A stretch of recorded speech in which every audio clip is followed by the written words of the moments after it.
Não a explicação duvidosa da alma, que mas é a poesia inexplicável da Você, mesmo entoado a última sentido, um som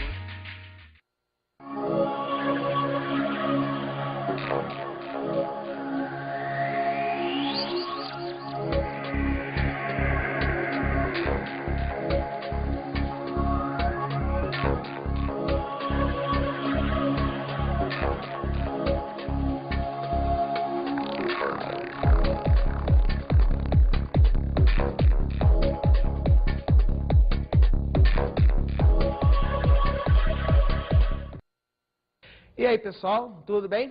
Bem, hoje nós vamos trabalhar com redação. Vamos falar sobre os conceitos do tópico frasal no texto dissertativo. E aí, a gente tem que entender o seguinte: para que nós possamos refletir sobre essa questão do tópico frasal, eu faço uma perguntinha a vocês. Qual é a importância do tópico frasal num texto dissertativo? Ou seja, dentro de uma dissertação escolar, dentro de uma dissertação de concursos, qual é a importância que um tópico frasal exerce a partir do momento que você começa a construir o seu texto? Tudo bem? Prontos para essa reflexão? Prontos para buscar a resposta a esse questionamento? Texto dissertativo. Quando você apresenta um tópico frasal num texto dissertativo, imagine que você está escrevendo a sua redação. Imagine que você está fazendo a sua redação num concurso, por exemplo, no vestibular. Imagine que você está fazendo a sua redação para ganhar sua nota no seu colégio. Você tem que, inicialmente, apresentar o quê? Apresentar uma tese. Você já deve ter trabalhado a estrutura de um texto dissertativo. Você já deve ter trabalhado, por exemplo, a estrutura dos parágrafos. Já deve ter visto que você pode trabalhar uma redação escolar, uma dissertação escolar, com 3, 4, 5 parágrafos, talvez até mais um pouco, dependendo do tamanho, da extensão da sua redação. Mas, na verdade, quando você inicia a sua redação, você tem uma coisa importantíssima a fazer, que é mostrar para o leitor qual é a tese que você está defendendo. Imagine só, imagine que você está, por exemplo, querendo convencer alguém de alguma coisa. Como é que você faz isso? Você mostra para ele que você quer realmente realizar aquela ação. Isso é o que nós chamamos de defesa de tese, defesa de um argumento. E essa tese vai ser apresentada por meio desse tópico frasal, ou seja, dentro da estrutura de um primeiro parágrafo dissertativo, dentro da estrutura de uma introdução, você mostra que, em termos de períodos, né, por exemplo, um parágrafo introdutório que deveria ter, por exemplo, 3 períodos, o primeiro período poderia ser justamente esse seu tópico frasal. Isso num texto dissertativo. Será que a coisa funciona da mesma maneira sempre? É o que nós vamos ver quando nós trabalhamos, por exemplo, com outras modalidades textuais. Bem, é fácil entender que, dentro de uma dissertação escolar, você apresente um tópico frasal, você defenda uma ideia, defenda a sua tese. Você já deve ter escrito várias dissertações, talvez até nem goste muito delas. Gosta? Não sei. Bem, pelo menos alguns alunos dizem que as redações escolares mais técnicas, mais objetivas, são meio chatas de se fazer. Eu acredito que, a partir do momento que você começa a defender melhor as suas ideias, começa a ter mais noção do que é realmente argumentar, você começa a gostar desse processo de convencimento do leitor. Agora, pense bem, será que dentro do processo de criação textual, nós só podemos defender teses, nós só podemos apresentar argumentos dentro de dissertações, essas dissertações formais que você conhece, essas dissertações que o seu professor pede para você, dentro de um esquema, dentro de parágrafos, dentro de uma estrutura, cobrando de você toda uma série de respeito às normas gramaticais, respeito à coesão, respeito à coerência, respeito à clareza, respeito à correção gramatical? Será que talvez nós não pudéssemos aliar a essa defesa de tese também um pouquinho de criatividade? Então eu trago mais um desafio para vocês. Eu queria que vocês, por exemplo, pensassem entre vocês, aí, onde vocês estão agora, se onde vocês vivem, onde vocês estudam, se vocês também não apresentam algumas teses, mas de uma forma mais subjetiva. Ou seja, dentro do processo de convencimento do leitor, será que você, às vezes, não mostra para as outras pessoas que esse processo de persuasão também pode ser aliado a um texto literário? Vamos ver então como é o tópico frasal, como é a argumentação num texto poético. E para isso eu apresento para vocês um dos poemas mais elucidativos da literatura de língua portuguesa. Não é uma literatura brasileira, é uma literatura que vem lá da terrinha, vem lá de Portugal, ok? Do nosso poeta maior, Fernando Pessoa, e nós vamos ver como isso se dá no poema Mar Português.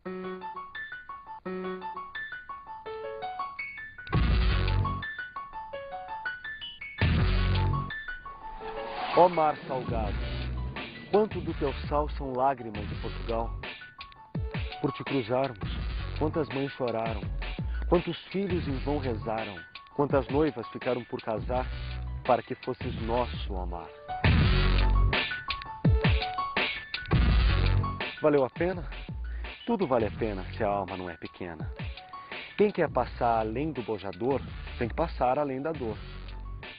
Deus ao mar o perigo e o abismo deu, mas nele é que espelhou o céu.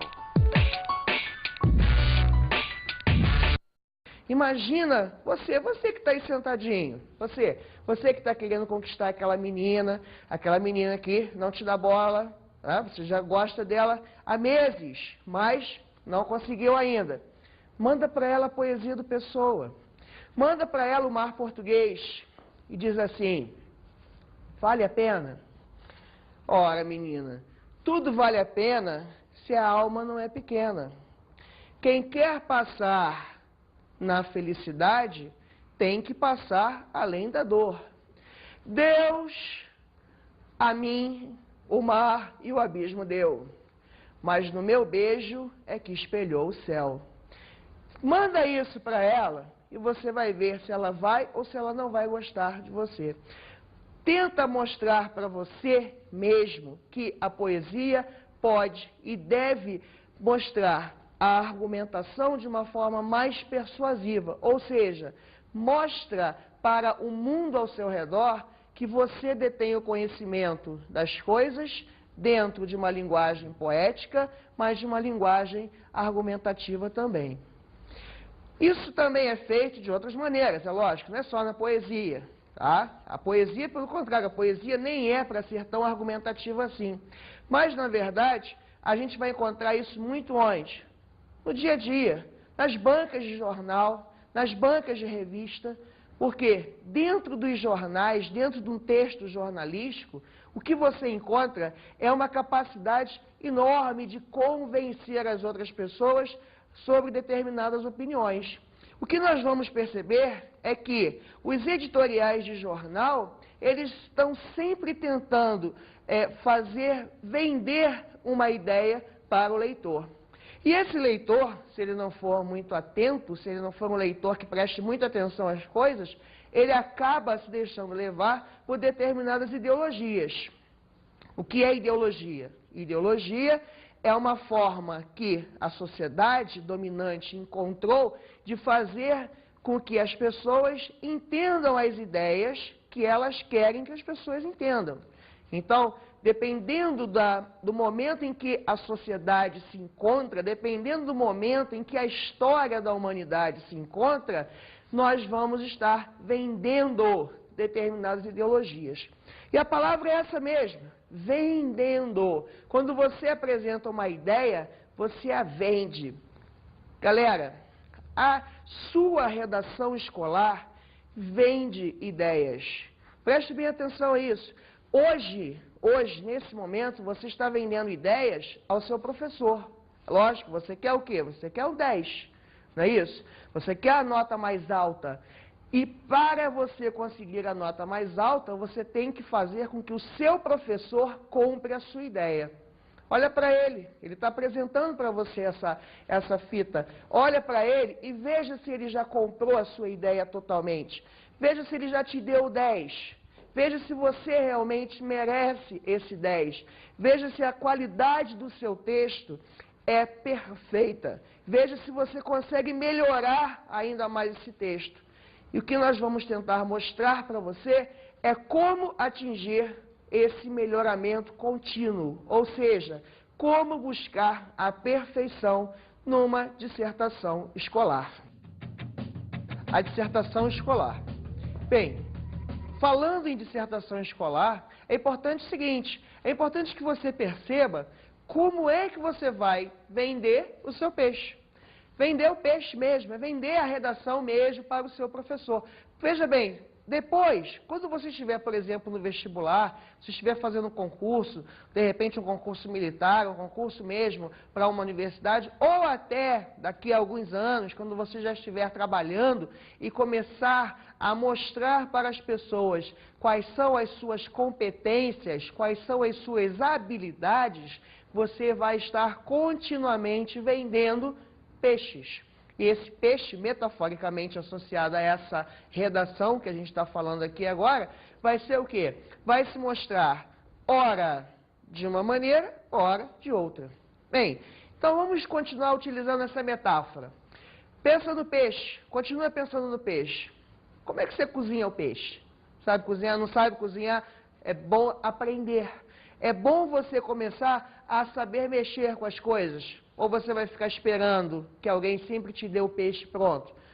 Ou que alguém te ensine a pescar? É bom você perceber a diferença exata entre esses dois movimentos. E aí, nesse processo, vejam só, nós temos duas maneiras de apresentar o nosso produto, de apresentar aquilo que a gente quer que o nosso leitor, e esse leitor tem inúmeros nomes, professor da banca, corretor, chefe, patrão, líder, namorado, namorada, amigo, colega, não importa, pai, mãe, às vezes você também quer convencer o seu pai, sua mãe de fazer alguma coisa. Então vejam só, você pode se apresentar de duas maneiras. Ou você se apresenta de forma ousada, ou você vai se apresentar de forma tradicional, formal, ok? Ou seja, de acordo com as normas vigentes pelas nomenclaturas gramaticais brasileiras, pelas nomenclaturas que regem a língua portuguesa falada no Brasil. Bem, dentro de um processo de ousadia, dentro de um texto ousado, você pode, por exemplo, citar algum autor conhecido. Vamos repetir, por exemplo, a argumentação que foi utilizada lá no poema Mar Português, lá do Fernando Pessoa. Imagine que você começasse a sua redação utilizando a seguinte frase, aspas, tem que abrir aspas, afinal de contas, se você está citando um autor, um outro autor, você tem que utilizar aspas. Abriu aspas, e aí você inicia a sua redação. Tudo vale a pena se a alma não é pequena. Fechou aspas, vírgula, assim disse Fernando Pessoa. Ponto. E aí você começa a comentar a frase dita pelo poeta Fernando Pessoa na sua própria redação. A sua redação vai apresentar o quê? Um grau de ousadia. Por quê? Porque você vai estar mostrando que você tem uma capacidade de ser intertextual. Ou seja, você tem uma capacidade de relacionar o seu texto ao texto de Fernando Pessoa. Agora pensa bem, qual o seu nome? João? Maria? De repente você se chama Batata, que nem o Batata que está aqui. Não importa se você, na verdade, é João, Maria, Batata, não importa. O que importa é que você detém a arte da persuasão, você detém a arte do convencimento. Vamos trabalhar então de forma que o seu leitor fique plenamente satisfeito, ou seja, vamos trabalhar de forma que o seu produto seja vendido. Que tal se a gente, então, para sair um pouco desse clima de redação técnica, de técnicas de composição textual, que tal se a gente, então, mostrasse para você exatamente sobre o que eu estou falando? Sobre o que é realmente vender um produto, sobre o que é realmente convencer alguém de uma determinada ideia. Para isso, nós vamos assistir, então, agora a duas historinhas animadas. Você gosta de desenho? Gosta de desenhar? Nós vamos ver, então, como é que a coisa pode acontecer de duas formas diferentes. E aí, então, nós vamos pensar sobre como a arte da persuasão pode ser trabalhada ou não. Ok? Vamos lá? Eu quero comprar uma blusa de lã. Nós não temos blusa de lã. Por que o senhor não leva essa jaqueta de couro? Qual a diferença? A jaqueta de couro é melhor. Por quê? Porque sim. Eu quero comprar uma blusa de lã. Nós não temos blusa de lã. Por que o senhor não leva essa jaqueta de couro? Qual a diferença? A jaqueta de couro é melhor. Por quê? Porque a jaqueta de couro protege melhor contra o vento. Tem vida útil mais longa e é mais elegante. E aí, percebeu? Pensa só, quantas vezes você já foi ao shopping e deixou de comprar alguma coisa justamente porque o vendedor não conseguiu convencê-lo de que aquele produto que ele estava vendendo era o melhor produto do mundo? Pensou? Então, é exatamente essa questão, é exatamente nesse ponto que eu quero tocar. Ou seja, eu quero que você aí, o aluno, esse aluno virtual que eu tenho a partir de agora, eu quero que você comece a ter dentro de si o poder de convencer os outros de que aquela sua ideia é a melhor ideia do mundo. Vejam só, dentro de uma dissertação escolar, dentro de uma redação escolar, dentro de uma redação que defende uma tese, defende uma ideia, se você não acredita naquilo que você está apresentando, ninguém mais vai apresentar. E aí, fazendo a comparação, tecendo a metáfora em relação a uma loja de shopping, por exemplo, se o vendedor que está apresentando a você um produto não defende a ideia do produto que ele está vendendo, não é você que vai trocar aquele produto pelo seu dinheiro. Então, se você realmente quer fazer com que as pessoas comprem aquilo que você está vendendo, você tem que ser a primeira pessoa a mostrar quais são os valores que aquele produto tem. Veja bem, pessoal, veja bem, a redação nada mais é do que um produto que se vende. A redação nada mais é do que alguma coisa que você está apresentando a outra pessoa e mostrando que, tentando fazer com que aquela outra pessoa dê a você o 10 que você merece.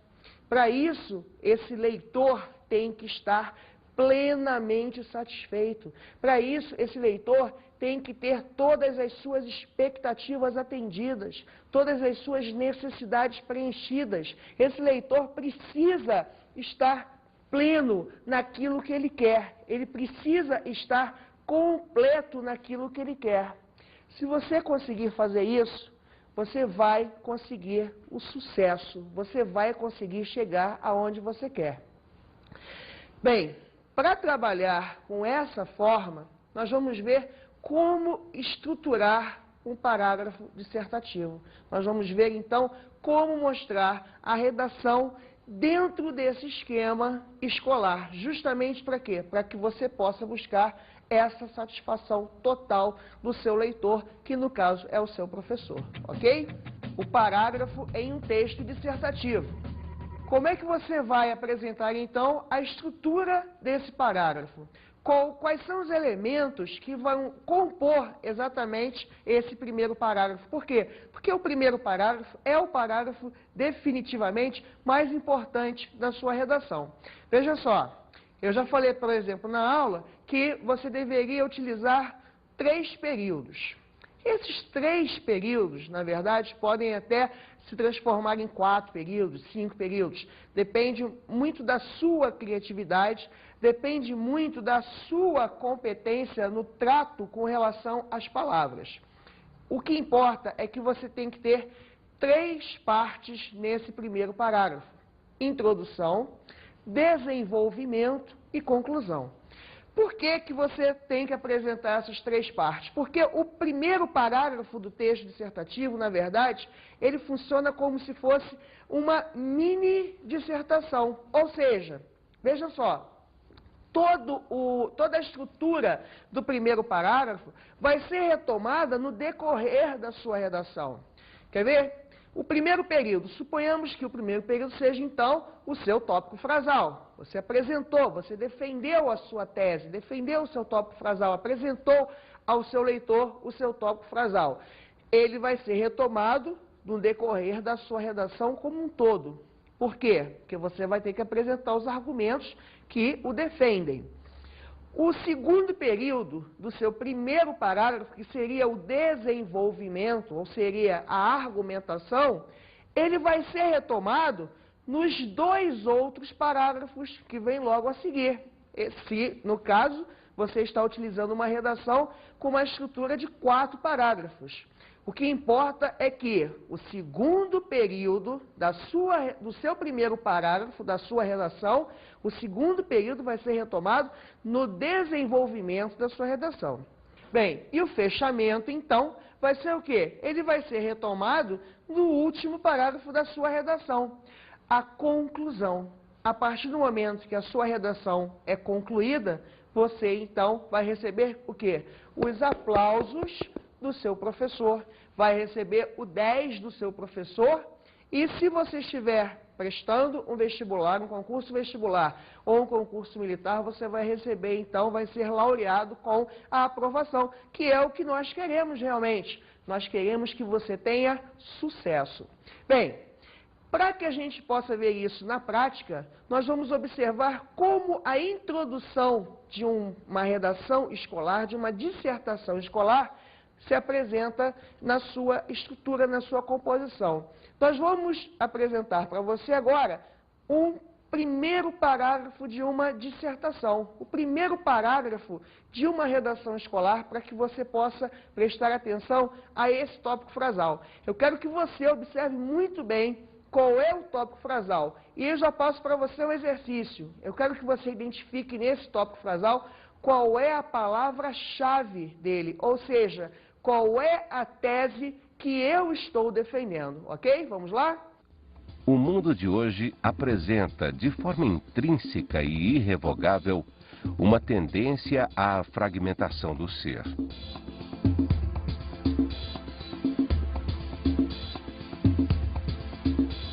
É possível presenciarmos um sem número de pessoas que se deixam levar por uma verdadeira estética do descartável, que as valoriza por aquilo que elas possuem ou aparentam possuir, e não pelo que elas realmente são. Tal comportamento é uma contribuição inegável à cultura da massificação, traço nocivo a qualquer desejo de se construir uma sociedade crítica e consciente.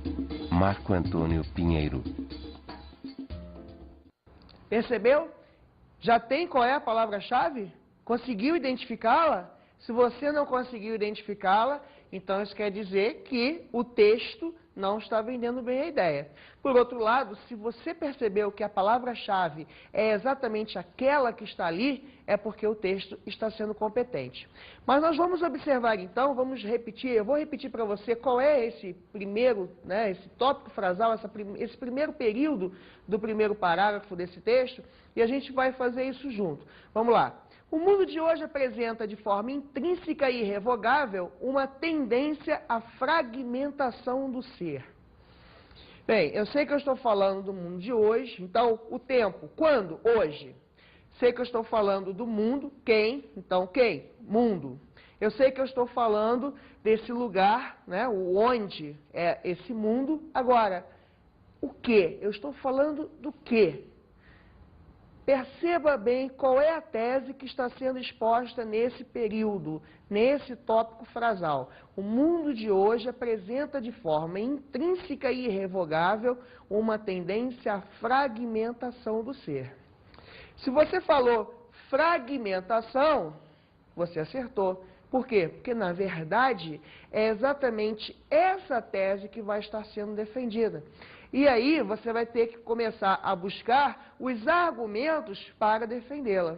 Bem, os argumentos foram expostos, você já viu que na continuação, na sequência do seu parágrafo, você começa a mostrar como é que as coisas vão ser apresentadas. E você concorda com essa fragmentação do ser? Você concorda realmente com a tese que está sendo defendida? Você concorda, por exemplo, que, na verdade, as coisas acontecem desse jeito como está sendo apresentado aí no texto? Bem, então, esse é o nosso recado de hoje. Pensa bem que, na verdade, os tópicos frasais, eles podem se apresentar de várias maneiras. Pensa bem que, na verdade, você é detentor de uma grande responsabilidade. Mudar o mundo por meio do convencimento das percepções do outro, que é a outra pessoa com a qual você se relaciona. Pensa bem, então, pessoal, pensa mesmo, mas acredita que você tem nas suas mãos o maior poder de todos, o poder da língua, o poder da argumentação. Não há, nesse mundo, força maior do que aquela que consegue convencer o outro por meio de uma argumentação persuasiva, por meio de uma argumentação convincente, ok? Bem, nesse caso, então, eu vou trabalhar agora com vocês, vou apresentar para vocês as nossas dicas de estudo.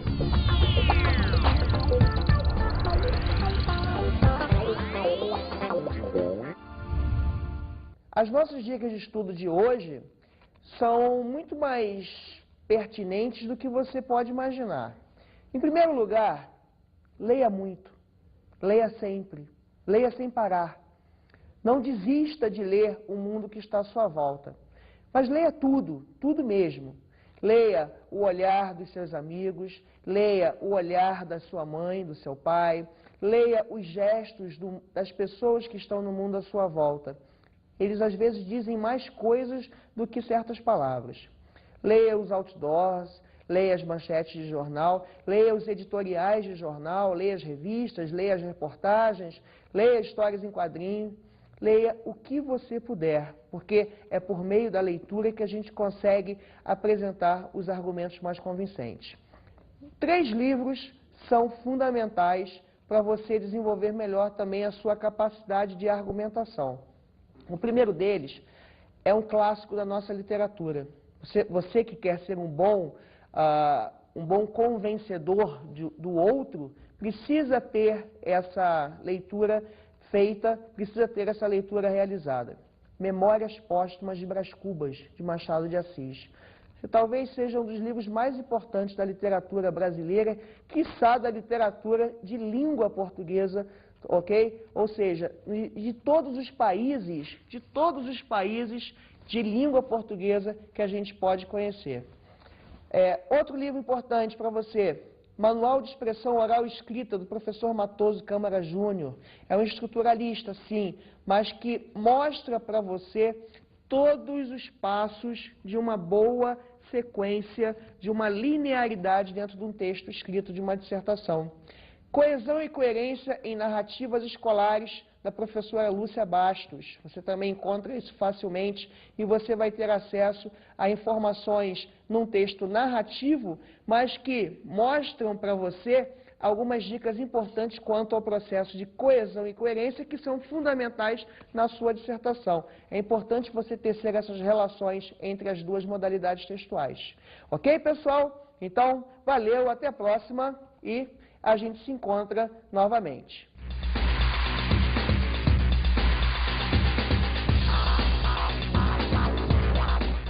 Na aula de hoje estudamos os conceitos do tópico frasal num texto dissertativo.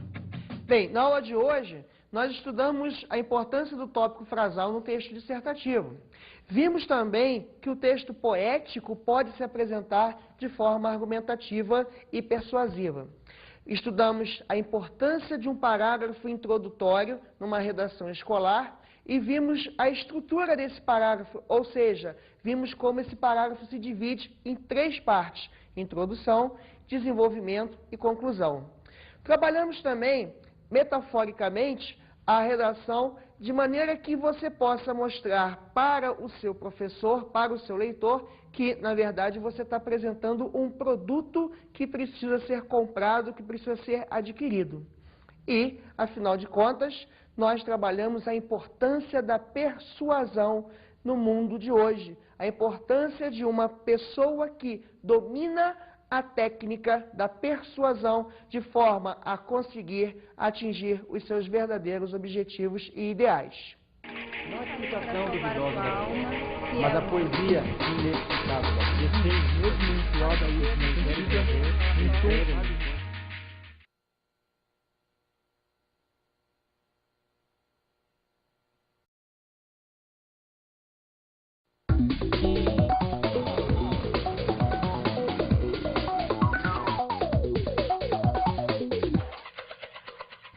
Professor, veja bem, eu sei que trabalhar dissertação com os nossos alunos não é uma das tarefas mais fáceis que existem. Eu sei que a dissertação acaba se tornando uma coisa muito maçante para eles, porque, afinal de contas, você tem que apresentar uma estrutura fixa, uma estrutura baseada em 3 partes: introdução, desenvolvimento, conclusão, e essas 3 partes, inclusive, elas são avaliadas dentro de um concurso, e a gente não pode fugir a essa avaliação. Afinal de contas, a gente quer que o nosso aluno seja aprovado, a gente quer que o nosso aluno tenha sucesso. Uma das técnicas que eu utilizei e que melhor funcionaram no trato com a dissertação, ou seja, na forma de apresentar a dissertação para os alunos, é mostrar para eles como a dissertação se apresenta no mundo de hoje, ou seja, como ela se apresenta na realidade, no dia a dia de cada um deles. Então, trabalhando com revistas, as revistas mais importantes do país, as revistas que abordam, por exemplo, a situação de política, a situação econômica, mostrando para eles que aquela realidade tão acessível numa banca de jornais, por exemplo, aquela realidade também é um texto dissertativo, isso faz com que ele, por exemplo, desenvolva uma paixão maior pela dissertação, pela redação mais objetiva. Então, revistas, jornais e, principalmente, trabalhar essa argumentação como forma de convencimento do outro, como forma de defesa de tese, naquilo que é mais acessível a essa juventude, a essa garotada toda que está aí. Trabalhe música, trabalhe poesia, mas trabalhe muito música, principalmente os roqueiros, principalmente o rock, principalmente os conjuntos de rock que eles adoram, amam de paixão. Quando você leva para a sala de aula o amor e a paixão que os seus alunos sentem por esses artistas, não há aula que não saia dali, que realmente não tenha um fluxo mais agradável, ok? Então a gente se encontra por aí. Não a explicação duvidosa, mas a poesia inexplicável. mesmo entoada a última antiga, em tom